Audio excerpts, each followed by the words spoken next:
وأحسن منك لم تر قط عيني وأجمل منك لم تلد النساء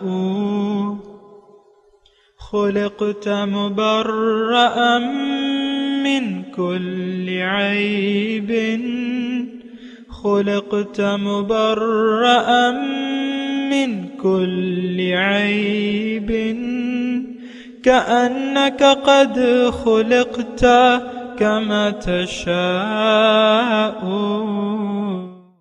كتاب أنزلناه إليك مبارك ليدبروا آياته وليتذكر أولو الألباب۔ یہ کتاب برکت والی ہے جسے ہم نے آپ کی طرف نازل فرمایا ہے تاکہ دانش مند لوگ اس کی آیتوں میں غور و فکر کریں اور نصیحت حاصل کریں۔ اللہم صلی علی سیدنا محمد وعلی آل سیدنا محمد بعدد کل ذرۃ مئۃ الف الف مرۃ۔ سامعین و ناظرین کرام، السلام علیکم ورحمۃ اللہ وبرکاتہ۔ سامعین کرام، سورہ فرقان آیت نمبر 51۔ آج کے درس کا موضوع کیا اللہ تعالیٰ ہر چیز پر قادر ہے؟ اس کے ساتھ سامعین کرام آج کے سبق کا آغاز کرتے ہیں۔ سب سے پہلے گزشتہ سبق کا آموختہ ہوگا۔ وَهُوَ الَّذِي أَرْسَلَ الرِّيَاحَ بُشْرًا بَيْنَ يَدَيْ رَحْمَتِهِ وَأَنزَلْنَا مِنَ السَّمَاءِ مَاءً طَهُورًا۔ اور وہی ہے جو اپنی رحمت کی بارش سے پہلے ہواؤں کو خوشخبری بنا کر بھیجتا ہے، اور ہم ہی آسمان سے پاک صاف کرنے والا پانی اتارتے ہیں۔ لِنُحْيِيَ بِهِ بَلْدَةً مَيْتًا وَنُسْقِيَهُ مِمَّا خَلَقْنَا أَنْعَامًا وَأَنَاسِيَّ كَثِيرًا، تاکہ اس کے ذریعے ہم کسی بھی مردہ شہر کو زندگی بخشیں، اور مزید یہ کہ ہم یہ پانی اپنے پیدا کیے ہوئے بہت سے چوپایوں اور بادیہ نشین انسانوں کو پلائیں۔ وَلَقَدْ صَرَّفْنَاهُ بَيْنَهُمْ لِيَذَّكَّرُوا فَأَبَى أَكْثَرُ النَّاسِ إِلَّا كُفُورًا۔ اور بے شک ہم اس بارش کو ان کے درمیان مختلف شہروں اور وقتوں کے حساب سے گھماتے رہتے ہیں تاکہ وہ غور و فکر کریں، پھر بھی اکثر لوگوں نے بجز ناشکری کے کچھ قبول نہ کیا۔ سامعین و ناظرین کرام، سورہ فرقان آیت نمبر 51۔ لفظی ترجمہ: وَلَوْ شِئْنَا، اگر ہم چاہتے، لَبَعَثْنَا فِي كُلِّ قَرْيَةٍ نَذِيرًا، تو ہم ہر بستی میں ڈرانے والا بھجوا دیتے۔ فَلَا تُطِعِ الْكَافِرِينَ، تو آپ کافروں کا کہنا نہ مانیے۔ وَجَاهِدْهُمْ بِهِ جِهَادًا كَبِيرًا، اور اس کے ذریعے یعنی قرآن کے اصولوں کے تحت ان سے جہاد کبیر کیجیے، کوشش کیجیے۔ سامعین کرام، جو مضمون اصل میں تو توحید کا ہے، پھر رسالت ہے۔ اللہ تعالیٰ کی طرف سے توحید کا پیغام حضور صلی اللہ علیہ وسلم لے کے آئے ہیں۔ جو شان نزول میں جس وقت یہ قرآن نازل ہو رہا تھا 7 نبی میں اکثر لوگوں نے اس سے انکار کر دیا تھا، مکے کی اکثریت نے اس سے انکار کر دیا تھا۔ بہرحال وہ جد و جہد اور وہ حالات ہیں، انہی حالات کے تحت آپ ان آیات کا مطالعہ ہم کر رہے ہیں۔ اور گزشتہ سبق میں اللہ تعالیٰ نے اپنی رحمت، اپنی ربوبیت، اپنی خالقیت، اپنی قدرت کے بارے میں اللہ تعالیٰ نے ہمیں کہا کہ اس میں دیکھو تم، میری قدرت بھی موجود ہے، میری ربوبیت بھی موجود ہے، میری توحید بھی موجود ہے، تو تم اس پہ سوچو۔ اگر نہیں سوچتے تو تمہارا شمار جو ہے پھر ناشکرے لوگوں میں ہو جائے گا۔ اس سے تمہیں نصیحت حاصل کرنی چاہیے۔ یعنی یہ مضامین اللہ تعالیٰ نے فرمایا وَلَقَدْ صَرَّفْنَاهُ بَيْنَهُمْ، ہم نے یہ مضامین بار بار ان کے سامنے بیان کیے ہیں نصیحت کے لیے۔ اب یہ لوگوں کا حال یہ ہے کہ انہوں نے اکثر لوگوں نے انکار کیا ہوا ہے اور ناشکری کی روش اختیار کر لی ہے۔ آج بھی آپ دیکھیں سامعین کرام، ناشکرے لوگ بہت ہیں اور شکر گزار لوگ کم ہیں۔ اللہ تعالیٰ نے خود بھی فرمایا ہوا ہے کہ وَقَلِيلٌ مِّنْ عِبَادِيَ الشَّكُورُ، میرے بندوں سے شکر گزار بندے بہت کم ہیں۔ تو بہرحال یہ سارے حالات و واقعات ہیں۔ آج کا جو سبق ہے وَلَوْ شِئْنَا لَبَعَثْنَا، یعنی اللہ تعالیٰ فرما رہے ہیں کہ ہم اگر چاہتے تو ہر بستی میں رسول بھجوا دیتے، لیکن ہم نے ایسا نہیں کیا، کیونکہ جب حضور صلی اللہ علیہ وسلم آئے تو اب ایک رسول کی ضرورت تھی۔ پہلے تو ہر بستی میں رسول تھا، اس کی اپنی وجوہات ہیں، رسل و رسائل نہیں تھے اور ایک دوسرے سے کانٹیکٹ ہونا مشکل تھا، تو اسی لیے وہ ہر بستی کے لیے وَإِن مِّن قَرْيَةٍ إِلَّا خَلَا فِيهَا نَذِيرٌ، حضور صلی اللہ علیہ وسلم سے پہلے اللہ تعالیٰ نے قرآن میں فرمایا ہے کہ کوئی بستی ایسی نہیں ہے کہ جس میں کوئی ڈرانے والا نہیں ہوا۔ یہاں یعنی اب حضور کے بعد، یعنی حضور کی بعثت کے وقت حالات ایسے تھے کہ بس ایک ہی کافی تھا۔ تو بہرحال تو اللہ تعالیٰ فرما رہے فَلَا تُطِعِ الْكَافِرِينَ، کہ تم کافروں کا کہنا نہ مانو، یعنی ان سے مرعوب نہ ہو، کافروں کے انکار سے تمہیں کوئی فرق نہ پہنچے کہ تم اپنی کوششوں میں کمی کر دو کہ یہ لوگ تو مسلمان نہیں ہو رہے۔ وَجَاهِدْهُمْ بِهِ جِهَادًا كَبِيرًا، یہ اصل میں یعنی مسلمان جو امت مسلمہ ہے ان کے لیے یہ آیت، جو داعیان حق ہیں ان کے لیے یہ مضمون ہے کہ قرآن کے ذریعے ان کے کافروں کے خلاف بڑا جہاد کیا جائے، بڑی کوشش کی جائے۔ اور سامعین کرام اگر آپ دیکھیں، جہاد کا مطلب یہاں قتال نہیں ہے۔ قتال تو اپنے ایک خاص وقت میں ہوتا ہے جب اس کی ضرورت ہوتی ہے، ویسے عام طور پہ تو جد و جہد ہے۔ انسان کی سامعین کرام ساری زندگی جو ہے وہ جد و جہد اور کوشش سے لبریز ہے، یعنی انسان کو اللہ تعالیٰ نے مشقت میں پیدا کیا ہے۔ لَقَدْ خَلَقْنَا الْإِنسَانَ فِي كَبَدٍ، انسان کو اللہ تعالیٰ فرما رہے ہیں میں نے مشقت میں پیدا کیا ہے۔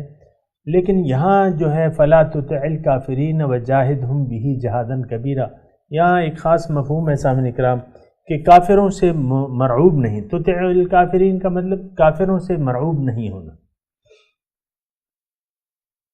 یعنی ان کی ظاہری کچھ قوت کو اگر آپ دیکھ کے اس سے مرعوب ہو جائیں، جیسے کہ ہم نہیں ہوئے۔ جنگ بدر میں مسلح لشکر تھا ہمارے سامنے، 1000 کی تعداد میں تھا، مسلح لشکر تھا اور تعداد بھی زیادہ تھی، اسلحہ بھی برابر تھا ان کے پاس، لیکن ہم مرعوب نہیں ہوئے۔ ہم نے کوشش آخری حد تک کوشش کرنے کا عہد کر لیا۔ اسی طرح ہر غزوے میں ایسے ہی ہوا ہے سامعین اکرام، کبھی ہم نے تعداد کو نہیں دیکھا ہے۔ غزوہ احزاب میں 10,000 کا لشکر آ گیا تھا، لیکن ہم اس سے مرعوب نہیں ہوئے، خندق کھود لی اور اپنا دفاع کیا، اللہ تعالیٰ نے ان کو ذلیل و خوار کر دیا۔ یہ فَلَا تُطِعِ الْكَافِرِينَ پہ تھوڑا سا آپ غور کریں، یعنی کافروں کا کہنا نہ مانو، یعنی کافروں کا اثر قبول نہ کرو، اپنے مشن کی بالادستی کے لیے توحید کا جھنڈا اٹھا کے تم اپنے اوپر بھی توحید نافذ کرو، اللہ ہی کو اپنا مقصود و محبوب و مطلوب بنا لو اور پھر کوشش کرو، یعنی تم سے جتنی کوشش ہو سکتی ہے کافروں کے غلبے سے، ان کے پاس جو اسباب ہیں ان سے متاثر نہ ہو اور اپنا ساری کوشش، بڑی کوشش کرو۔ وجاہدہم، ان سے کوشش کرو، ان سے جہاد کرو۔ جہاد کا مطلب قتال نہیں ہے، میں آپ کو کہہ رہا ہوں، یعنی ان کے مقابلے میں تم کوشش کرو۔ کیا مطلب؟ سامعین کرام اگر میں آپ کو تھوڑے سے مختلف انداز میں یہ بات کہوں تو بات یہ ہے کہ دنیا میں اندھیرا ہے، کفر کیا ہے؟ یہ اندھیرا ہے، کافر اندھیرے میں ہے۔ اب مسلمانوں نے یہاں توحید کا چراغ جلانا ہے۔ کنتم خیر امت اخرجت للناس، تم ایک بہترین امت ہو، اللہ نے تمہیں اور لوگوں کے لیے پیدا کیا ہے۔ تو دیکھیں مسلمان، اللہ تعالیٰ چاہتا ہے کہ لیظہرہ علی الدین کلہ، حضور صلی اللہ علیہ وسلم کو بھجوایا اس لیے گیا ہے، والذی ارسل رسولہ بالہدی ودین الحق لیظہرہ علی الدین کلہ، تاکہ دیگر ادیان باطل پر اس حق دین کو غالب کر دے۔ یعنی اللہ تعالیٰ چاہتا ہے یہاں روشنی ہو، اندھیرا نہ ہو۔ یعنی اللہ یہاں اندھیرا تھا، ہم یعنی عام انسان اگر اللہ سے ہدایت نہ لے تو پھر ہم اندھیرے میں ہیں، لیکن اللہ تعالیٰ نے ہمارے وجود سے پہلے روشنی کا انتظام کر دیا تھا، ایک پلان بنا لیا تھا کہ میں ان کو روشنی دوں گا، یہ اندھیرے میں ہے، میں ان کو روشنی دکھاؤں گا اور نور تک پہنچاؤں گا۔ اللہ ولی الذین آمنوا یخرجہم من الظلمات الی النور، اللہ تعالیٰ مومنوں کا دوست ہے، کارساز ہے، ان کو ظلمات سے نور کی طرف لے جاتا ہے۔ تو دنیا میں اب سامعین اکرام تھوڑی توجہ کریں، یہ مضمون آسان ہے، مشکل نہیں ہے، لیکن اگر آپ تھوڑی توجہ کر لیں، دنیا میں اندھیرا تھا اور ہے۔ اب کرنا کیا ہے؟ اب ہم نے اندھیرے کو روشنی میں بدلنا ہے، یعنی اندھیرے مٹانے ہیں، بہت بڑی کوشش کرنی ہے۔ اب کوشش جو ہے اس کی ابتدا ہم نے اپنی ذات سے کرنی ہے، اپنے دل کو نورانی بنانا ہے۔ اب یہ روشنی پہلے اپنے اندر پیدا کرنی ہے ہم نے، اس کے بعد اس روشنی کو پھیلانا ہے اور کفر کے اندھیروں سے لڑنا ہے۔ آپ سمجھ لیں نا، لڑنا مطلب وہ نہیں کہ تلوار یا بندوق لے کے، کفر کے اندھیروں سے لڑنا ہے۔ وہ کیسے لڑیں گے؟ پہلے اپنے آپ کو نورانی بنا لیں، روشنی کا مینار۔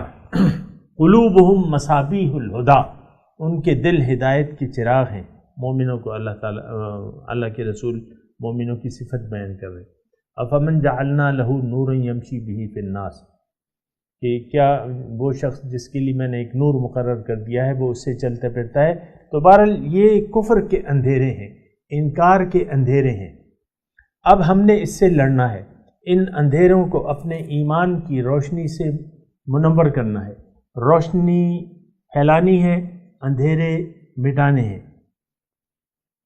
آپ سمجھ رہے ہیں نا میری بات؟ روشنی پھیلانی ہے، یہ میرا، آپ کا، ہم سب کا مشترک ایک ڈیوٹی ہے ہماری۔ اخرجت للناس ہے، یہ نہیں کہ بس میں کروں گا اور آپ لوگ ایسے بیٹھے رہیں گے، یا آپ لوگ کریں گے میں ایسے بیٹھا رہوں گا، ایسی بات نہیں ہے۔ ہم سب نے مل کے، امت مسلمہ نے مل کے اس اندھیروں کو مٹانے کی کوشش کرنی ہے۔ کفر کے اندھیرے جو ہیں، یہ کفر کے اندھیرے ہیں، اور یہ شرک کے اندھیرے ہیں، یہ مادہ پرستی کے اندھیرے ہیں۔ قرآن کی روشنی سے ظاہر ہے کہ تمام نور کا منبع جو ہے وہ اللہ کی کتاب ہے، اللہ کا کلام ہے، اللہ کی ہدایت ہے، رسول کی ذات ہے، رسول سراپا نور ہے۔ تو رسول کی ذات قبول کر کے قرآن پر عمل پیرا ہو کے ہم نے اپنے اندر روشنی کی جوت جو ہے وہ جگانی ہے، اور پھر اپنے آپ کو مینار نور بنا کے یہ کفر اور شرک کے اندھیروں کو مٹانے کے لیے بھرپور کوشش کرنی ہے۔ سامعین کرام، یہ ایک بہت بڑا نصب العین ہمیں جاہدہم بہ جہادا کبیرا۔ اب یہ صرف حضور صلی اللہ علیہ وسلم سے تو خطاب نہیں ہے، بظاہر تو ان سے ہے، لیکن کیا بس حضور ہی ذمہ دار تھے؟ نہیں، ان کے بعد ہماری ذمہ داری ہے۔ کنتم خیر امت اخرجت للناس، تم نے کرنا ہے یہ کام۔ لیکن الرسول شہیدا علیکم وتکونوا شہداء علی الناس، تمہارے لیے رسول کی ذات نمونہ ہے، اس سے تم نے نور حاصل کرنا ہے، اپنے آپ کو نورانی بنانا ہے۔ پھر جب حضور صلی اللہ علیہ وسلم کی ڈیوٹی آپ سنبھال لو گے، ظاہر ہے کہ امت کی ڈیوٹی ہے سامنے کرام، لَتَأْمُرُنَّ بِالْمَعْرُوفِ وَلَتَنْهُنَّ عَنِ الْمُنْكَرِ، ضرور تم نیکی کا حکم دو گے، برائی سے روکو گے۔ اب یہ نیکی کا حکم دینا اور برائی سے روکنا یہ کیا ہے؟ یہ شرک اور اندھیروں کو مٹانے کی کوشش ہے۔ وجاہدہم بہی، یہی بہی میں یہ ہے جو ہے یہ کیا ہے؟ یہ قرآن کا جو نور ہے، حضور صلی اللہ علیہ وسلم کا جو نور ہے، اس کے ذریعے ہم نے کوشش کرنی ہے، جہاد کرنا ہے، کوشش کرنی ہے، لڑنا ہے، اندھیروں سے لڑنا ہے، جہادن کبیرہ، بہت بڑی کوشش کرنی ہے۔ افسوس کی بات یہ ہے کہ اس درس کو ہم نے فراموش کر دیا ہے، نہ صرف اس درس کو بلکہ ہم ہر درس کو بھلا بیٹھے ہیں۔ رونا تو یہی ہے نا سامعین اکرام، توحید کے درس کو بھلا بیٹھے ہیں، رسالت کے درس کو بھلا بیٹھے ہیں، اور آخرت کے درس کو ہم بھلا بیٹھے ہیں۔ اب ہم تو ایک نظر تو آ رہے ہیں، لیکن یہ مردہ قوم ہے، یہ زندہ قوم نہیں ہے سامعین اکرام، نہ ہم زندہ لوگ ہیں، ہم مردہ قوم ہیں۔ یہ الفاظ کہتے ہوئے مجھے کچھ یعنی شک و شبہ سے بالا تر بات ہے۔ ہم بحیثیت امت آج ایک مردہ قوم ہے، آپس میں لڑ رہے ہیں اور غیروں سے اتفاق ہے۔ یہ سن ہے 2017 کا، جون کا مہینہ ہے، شوال اور جون، اسلامی مہینہ شوال کا ہے۔ اب دیکھیں، ابھی چند دن پہلے امریکہ کا صدر گیا سعودی عرب، اس نے وہاں جنگ کی آگ بھڑکائی، اور اب عرب آپس میں لڑ رہے ہیں۔ آپ یہ تاریخ دیکھیں نا، قطر جو ہے اس کے خلاف جہاد کا اعلان ہو گیا ہے، اس کی ناکہ بندی ہو گئی ہے، اس سے بائیکاٹ ہو گیا ہے۔ یہ کون ہے؟ یہ مسلمان آپس میں، وہ عیسائی آ کے ان کو لڑوا گیا اور وہ پھر شہ دے رہے۔ تو یہ ہم آپس میں لڑ رہے ہیں، ہم ایک مردہ قوم ہے سامعین اکرام۔ دیکھیں، جب تک ہم اپنی بیماری جو ہے وہ ہمیں اگر پتہ نہیں چلے گی تو پھر کیسے وہ ہوگا؟ ہمیں تو زبردست علاج کی ضرورت ہے، اور علاج ہم نے خود اپنا کرنا ہے۔ خدا نے آج تک اس قوم کی حالت نہیں بدلی جب تک جس کو نہ ہو خیال خود آپ اپنی حالت بدلنے کا۔ اور اللہ، یہ تو اللہ کا قانون ہے سامعین کرام، ان اللہ لا یغیر ما بقوم حتی یغیروا ما بانفسہم۔ اللہ تعالیٰ ایک قوم کی حالت نہیں بدلتا جب تک وہ خود اپنی حالت بدلنے کے لیے تیار نہ ہو یا بدلے نہ۔ تو یہ حالت ہم پہ رہے گی جب تک ہم خود اپنی حالت نہیں بدلیں گے۔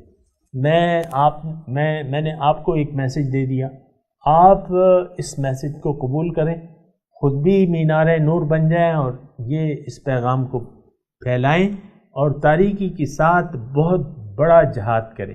وجاہدہم بہی جہادن کبیرہ، بہت بڑا جہاد کریں۔ یہ ہم سب کی، میں صرف آخر میں یہ کہوں گا، یہ ہم سب کی مشترکہ ذمہ داری ہے۔ یہ نہیں کہ ہم تو ایک مردہ قوم ہیں، ایسی مردہ قوم ہے جو ایک کان سے بات کو سنتی ہے، دوسرے کان سے نکال دیتی ہے۔ یہ ساری باتیں جو ہیں یہ نقش بر آب ہیں سامنے کا۔ اس وقت میں جہاں تک خیال کر رہا ہوں نا، جو داعیان حق ہیں ان کی تبلیغ جو ہے، ان کی کوششیں جو ہیں اس وقت نقش بر آب کی حیثیت رکھتی ہے۔ کیا مطلب؟ کہ پانی پر اگر آپ کوئی تصویر بنائیں تو وہ کہاں رہتی ہے؟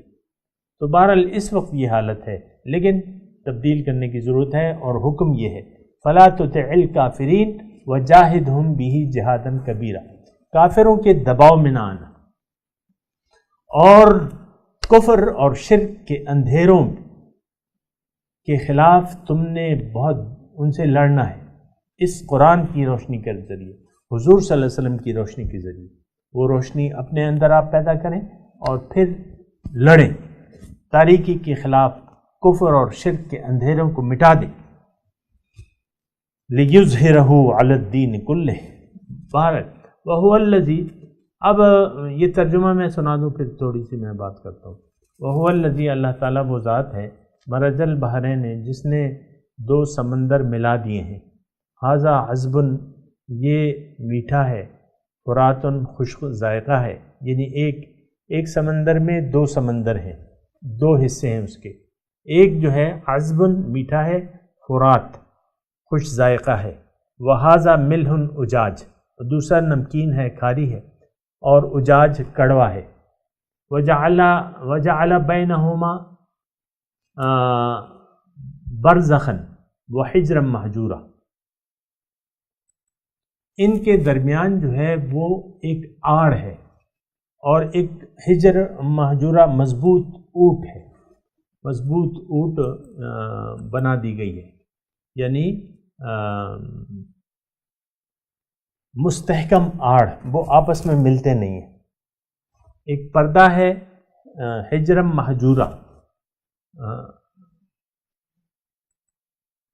ہاں یعنی ایک حجر پردہ ہے، محجورہ ایک آڑ ہے۔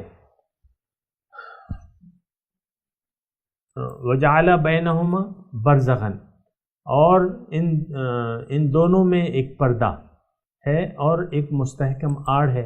یہ سامعین کرام پھر آپ ایک دوسری آیت بھی پڑھ لیں، وَهُوَ الَّذِي خَلَقَ مِنَ الْمَاءِ بَشَرًا، اور اللہ تعالیٰ وہ ذات ہے جس نے پانی سے انسان کو پیدا کیا ہے، اور فَجَعَلَهُ نَسَبًا، اس کا ایک نسب بنا دیا ہے، وَسِحْرًا، اور سسرال اس کی بنا دی ہے، وَكَانَ رَبُّكَ قَدِيرًا، اور بے شک آپ کا رب ہر چیز پر قادر ہے۔ یہاں ان دو آیات میں سامعین کرام پھر وہی توحید کا مضمون ہے، اللہ تعالیٰ کی توحید، کہ اللہ تعالیٰ ایک ہی بادشاہ ہے، مالک ہے، قادر ذات ہے، ایک ہی ذات ہے، دو نہیں ہیں۔ لو کان فیہما آلہۃ الا اللہ لفسدتا، اگر اس میں دو خدا ہوتے تو اس میں کب کا فساد برپا ہو گیا ہوتا۔ اللہ تعالیٰ ایک ہے، اس میں مضمون یہ ہے کہ اللہ، میں بھی اس کی تفصیل کرتا ہوں لیکن اس کا جو حاصل مضمون ہے وہ یہ ہے کہ اے انسان، تم کیوں شرک سے متاثر ہو، اور تم نے کیوں ما سوی اللہ کے اپنے معبود گھڑ لیے ہیں، اور کیوں تم نے غیر اللہ سے امیدیں وابستہ کر لی ہیں، کیوں تم غیر اللہ کے نقصان سے ڈرتے ہو؟ تمہارا معبود، مقصود و محبوب تو ایک ہے۔ اصل وجود تو سامنے کرام یہ بہت یعنی سمجھنے کے لیے آسان بات ہے۔ آپ یہ سوچیں کہ اصل وجود، حقیقی وجود کس کا ہے؟ آیا اللہ کے سوا کوئی اور شے کا حقیقی وجود ہے؟ یہ تو ہماری عقل بھی مانتی ہے کہ نہیں، وجود حقیقی جو قدیم ہے تو وہ ایک ہے، اللہ۔ تو جب وجود حقیقی ایک ذات ہے سامنے کرام، جب ہم یہ بات سمجھ پا رہے، یعنی کائنات ہمیشہ سے نہیں تھی، یہ تو ہمیں سائنس بھی بتاتی ہے، انسان ہمیشہ سے نہیں تھا، فرشتے ہمیشہ سے نہیں تھے، قدیم، یہ قدیم ایک وہ ہے، مطلب وہ ایک ایسا لفظ ہے جو کتابی لفظ ہے، کتابی اصطلاح ہے، لیکن آپ کو اس سے واقف ہونا پڑے گا، اور میں اس کی تشریح یہ کرتا ہوں کہ قدیم اور حادث، یعنی ایک تو قدیم ذات ہے اور ایک حادث۔ حادث کا مطلب یہ پہلے نہیں تھی، تو ایک ذات جو ہے وہ قدیم ہے، جو ہمیشہ سے ہے اور ہمیشہ رہے گی، ظاہر ہے، مطلب ہمیشہ سے ہے، قدیم ہے، تو قدیم ذات تو ایک ہے۔ جب وہی ذات قدیم ہے تو اس کا مطلب یہ ہے کہ یہ ساری تخلیقات اللہ تعالیٰ کی ہیں، یہ ساری پلاننگ اس کائنات کی اللہ تعالیٰ کی ہے، اور اس کائنات کی پلاننگ میں کیا ہو رہا ہے، یہ دو آیات آپ ملاحظہ فرمائیں کہ سمندر میں پانی کی خاصیت یہ ہوتی ہے کہ وہ آپس میں مل جاتے ہیں۔ آپ ایک گلاس دو گلاس لیں، آپ آدھے آدھے ہوں، یعنی ایک گلاس میں پانی ہو سادہ اور ایک گلاس میں رنگدار پانی ہو، آپ اس رنگدار پانی کو ڈالیں سادے پانی میں، آپ مجھے بتائیں کیا کوئی امکان ہے کہ وہ آپس میں مکس نہیں ہوں گے؟ کوئی امکان ہے؟ نہیں ہے۔ لیکن سمندر میں یہ اللہ تعالیٰ ہمیں اپنی قدرت دکھا رہا ہے، وَهُوَ الَّذِي، یعنی اللہ تعالیٰ اپنی قدرت دکھا رہے ہیں کہ میں کر سکتا ہوں۔ یہاں اس دو آیات جو ہم نے پڑھی ہیں سامنے کرام، اس کے آخر میں کیا ہے؟ وَكَانَ رَبُّكَ قَدِيرًا، آپ کا رب قادر ہے، ہر چیز کر سکتا ہے۔ جب ہر چیز کر سکتا ہے، اس میں مضمون یہ ہے سامنے کرام، یہ لفظی آپ نے بہرحال چلے مضمون تو پھر بعد میں کر لیں گے، لیکن میں یہ ایک آیت وَهُوَ الَّذِي، اللہ تعالیٰ وہ قادر مطلق ذات ہے کہ جو چاہے کر سکتا ہے۔ مرج البحرین، دو سمندر آپس میں، دو دریا آپس میں بہ رہے ہیں۔ بحر عربی میں بحر کو لیکن بحر کا مطلب بحر سمندر کو بھی کیا کہا جا سکتا ہے اور دریا کو بھی، دونوں کے لیے ایک ہی لفظ استعمال ہوتا ہے بحرین۔ تو یہاں مراد سمندر ہے۔ سمندر میں آپ دیکھیں کہ دو، یہ تو پروو ہو گیا ہے، انٹرنیٹ پہ آپ کو مل بھی جائیں گی، وہ تصویریں بھی مل جائیں گی کہ ایک طرف ایک رنگ کا پانی ہے، دوسری طرف دوسرے، ایک طرف کھارا پانی ہے، دوسری طرف میٹھا پانی ہے۔ تو یہ آپ کو مل جائے گا، عام طور پہ یہ پروو ہو چکی ہے، اس وقت پتہ نہیں تھی یا نہیں تھی، لیکن اللہ تعالیٰ یہاں اپنی قدرت بیان کر رہا ہے۔ وَهُوَ الَّذِي مَرَجَ الْبَحْرَيْنِ، اللہ تعالیٰ وہ ذات ہے جس نے مرج، دو سمندر مکس کر دیے ہیں، لیکن وہ وَجَعَلَ بَيْنَهُمَا بَرْزَخًا، اس میں ایک آڑ ہے اور ایک اونٹ ہے، وَحِجْرًا مَحْجُورًا، ایک اونٹ ہے۔ تو هَذَا عَذْبٌ فُرَاتٌ وَهَذَا مِلْحٌ أُجَاجٌ، تو اس میں ایک تو میٹھا پانی ہے، ایک حصہ جو ہے وہ میٹھا ہے، لذیذ ہے، وَهَذَا مِلْحٌ أُجَاجٌ، اور دوسرا کھارا ہے اور تلخ ہے۔ اب یہ کون کر رہا ہے؟ سوال یہ ہے، یعنی یہ اللہ تعالیٰ اپنی قدرت بتا رہا ہے کہ دیکھو میں یہ کر سکتا ہوں، یہ میں نے کیا ہے، میں ہر چیز پر قادر ہوں، تو تم مجھے سے اپنی توقعات وابستہ کیوں نہیں کر لیتے؟ تم نے غیر اللہ سے کیوں امیدیں لگا رکھی ہیں؟ غیر اللہ سے تم نے کیوں امیدیں لگا رکھی ہیں؟ اور میں تو سب کچھ کرنے پہ قادر ہوں، تم کیوں اللہ مجھے چھوڑ کے غیر اللہ کی طرف کیوں متوجہ ہوتے ہو؟ سامعین کرام، یہ مضمون ہے، میں ابھی تلاوت کرتا ہوں، آپ میرے ساتھ دہرائیے۔ اعوذ باللہ من الشیطان الرجیم، بسم اللہ الرحمن الرحیم۔ وَلَوْ شِئْنَا لَبَعَثْنَا فِي كُلِّ قَرْيَةٍ نَذِيرًا، ترجمہ سنا دیں، شاید اتنا وقت نہ ہو۔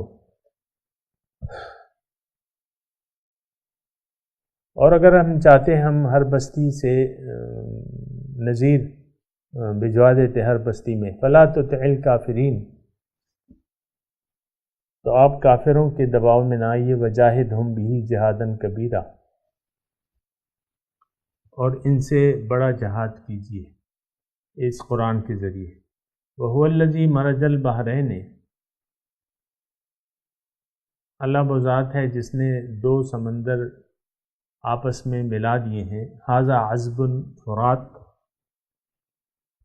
ایک یہ میٹھا ہے اور لذیذ ہے، وَهَذَا مِلْحٌ أُجَاجٌ، اور دوسرا جو ہے وہ کھاری ہے اور کڑوا ہے۔ جَعَلَ بَيْنَهُمَا بَرْزَخًا، ان کے درمیان میں نے ایک پردہ، برزخ کہتے ہیں پردے کو، وَحِجْرًا مَحْجُورًا، اور ایک اونٹ بنا دی ہے۔ سامعین کرام، اب ان آیات کی تلاوت اور ترجمہ سنتے ہیں۔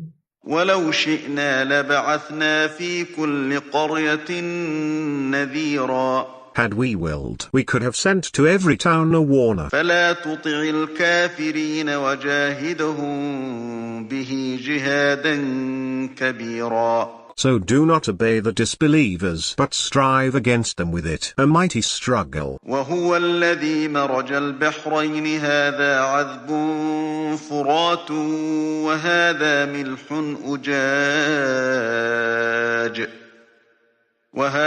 مِلْحٌ أُجَاجٌ وَجَعَلَ بَيْنَهُمَا بَرْزَخًا وَحِجْرًا مَحْجُورًا، And it is he who merged the two seas, this one fresh and sweet, and that one salty and bitter, and he placed between them a barrier and an impassable boundary. سامعین کرام، اس کے ساتھ ہی آج کے درس کا وقت اختتام کو پہنچا۔